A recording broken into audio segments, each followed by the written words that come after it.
University shares in murder. Oxford University shares in murder. Oxford University shares in murder. Oxford University shares in murder. Oxford University shares in murder.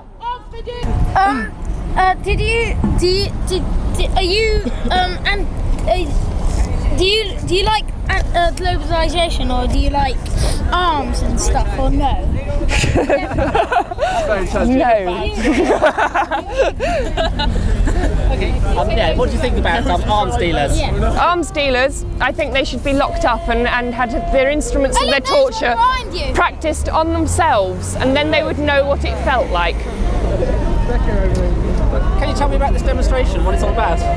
This demonstration is to illustrate the fact that Oxford University has accepted money from SIAD, who is a huge arms dealer, and they've knocked down a Grade 2 listed building, which was the LMS, built by Jeremy Paxton, to put up this huge monstrosity that doesn't fit into the local landscape at all. They've made a complete and utter bananas of the road system here, making it hugely difficult for pedestrians and cyclists. And it's not nice, basically. It just isn't nice at all. It's a great opportunity for me. I've been feeling so much despair and anger about the war that's on in Afghanistan, that really this is an opportunity for me to come out and show where I stand. I'm not at war, and I don't want the war to be carried out in my name. And then, why are you here?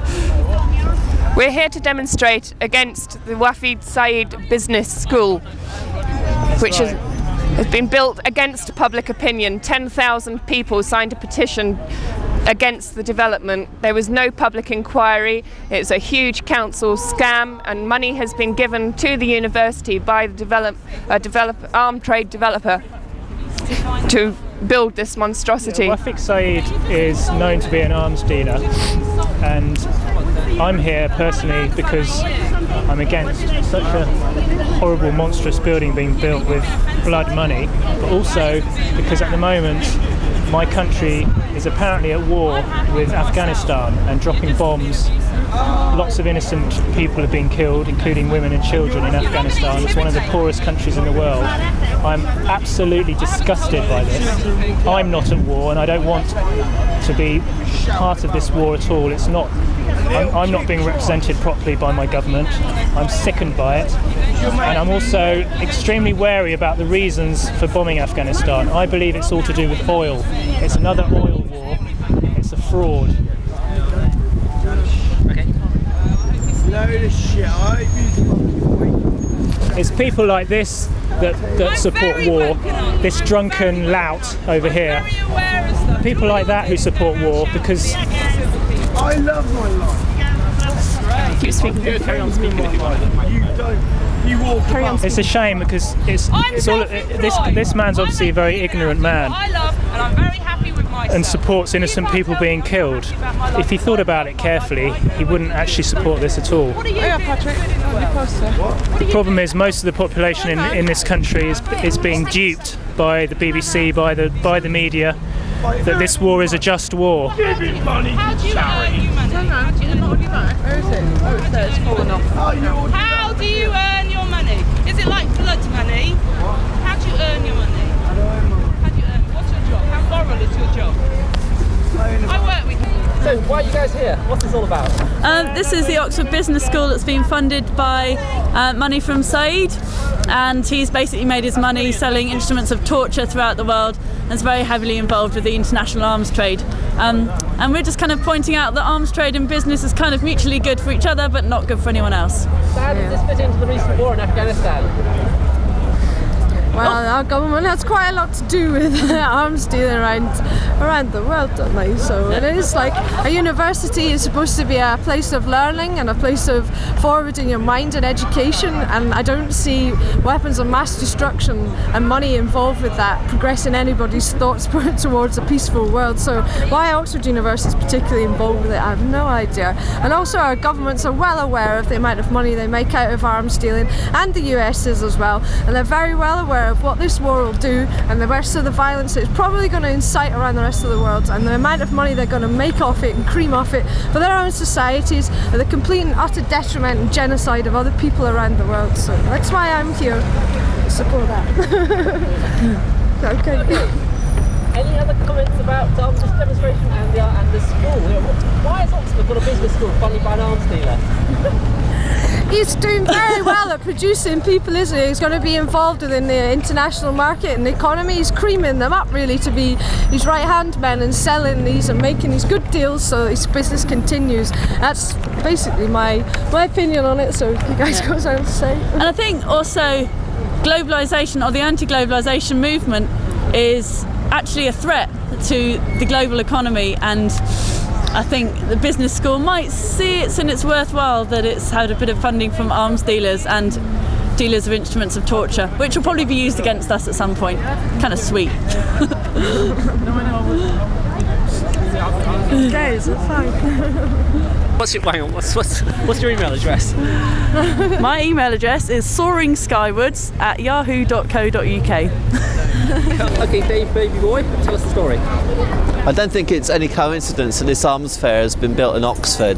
Oxford's always been at the centre of exploitation. If you think about how much land the university owns in this city, so much land that people cannot actually get on, and the amount of money they've made out of that, plus the fact that some of the universities, some of the colleges actually have shares in arms companies, just shows you that this is the centre of capital. This is the centre of the old elite, and it's fitting that this place is here because this is where the exploitation will be continuing.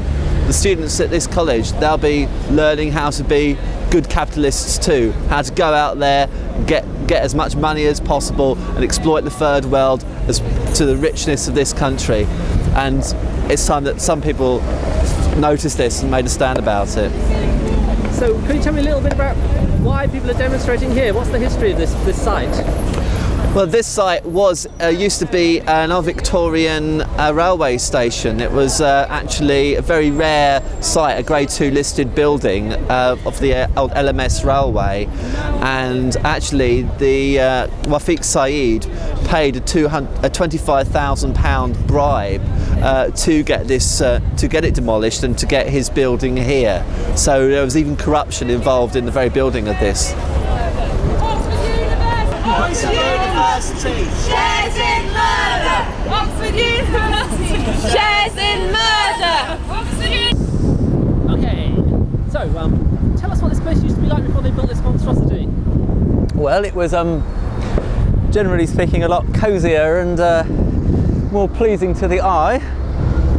We had a charming little Victorian railway station which was all brightly repainted, and a nice line of trees more or less where we're standing now. I remember those trees. They're tree houses, didn't they? Can you tell me a little bit about these tree houses and who made them and what happened?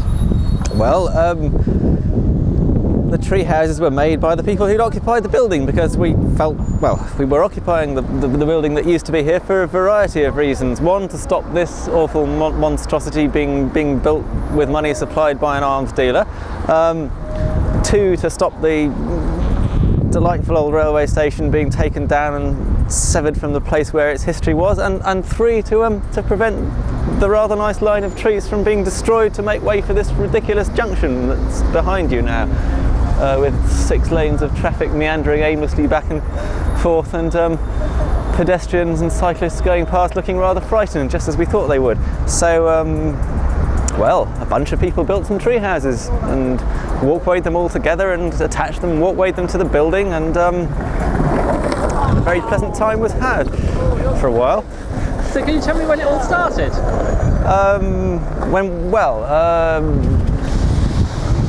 There'd been rumours about the fate of the building and the whole area going back some years, and a couple of little demonstrations were had to try to draw people's attention to it, but the building itself was actually occupied back in May of 1998, and we were there for something over 4 months in all. So can you tell me about that summer of protest? Oh, what do you want to know? Well, from personal experience, yeah. Can you say, how you actually got involved in it? What you were involved in when you started, and what happened to you over the time?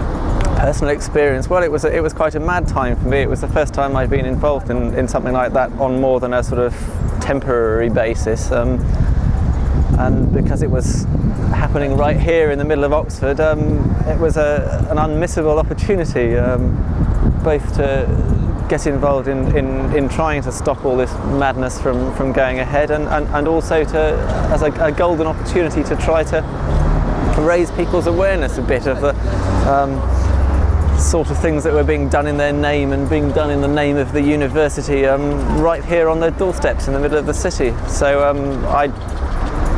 I was here pretty much throughout, really, and coming down out of my treehouse in the morning to go off to work at the University Press up the road. How did the University Press take this? I think my boss was more amused than anything by the fact that he had a tree protester sitting at one of his desks. And anything else you'd like to say? Not just at the moment, but I'll have a think about it.